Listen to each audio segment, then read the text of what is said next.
I got a call from Whit Thomas Harris, and they asked if I would come and meet Robert Guillaume.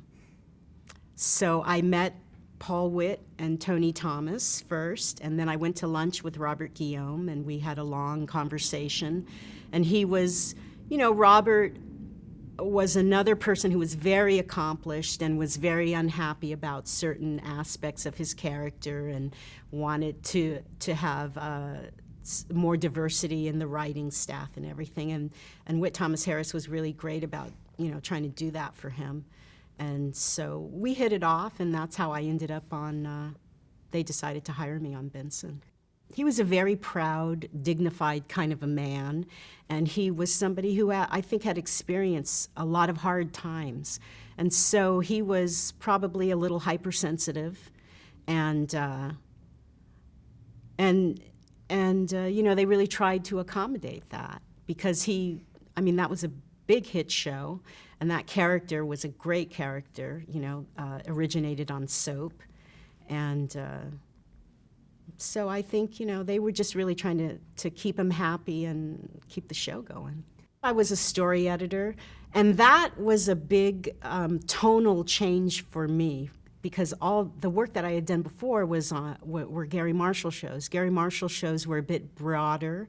They were probably a little bit jokier, and they were much more physical. And so it was a real change in writing style in terms of, how you approach stories and the kind of stories that you could do.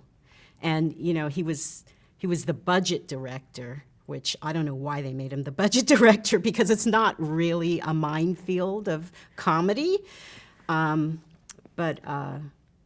So that was kind of interesting, coming up with budget director jokes after trailers going up and down, So that was a learning experience. Bill Boulware was there, I was there. There was a great team, Nathan and Finero, who went on to do great things. It was a relatively small staff, as I remember, and that's after the strike. In the 80s, the staffs got smaller. Fewer people got hired back. So it was a very different atmosphere working because of the tonal change, but also because you had the staffs were just so much smaller. Why did that happen? I just think, I don't know exactly, maybe budget. I'm not sure why. Or maybe it was a different style in how each company ran. Maybe in the Marshall Company, they did have bigger staffs. But that was different. And Paul and Tony were Paul Witt and Tony Thomas, who were the producers. Susan Harris was the creator of Benson. Susan wasn't involved at that time, but Paul and Tony were there. And then we had also Dames and Fraser were the executive producers. Paul and Tony were our heroes. I mean, we all wanted to be Paul and Tony. They were just very, they had a lot of class, and they did classy kind of projects. So you felt like you were working on something important.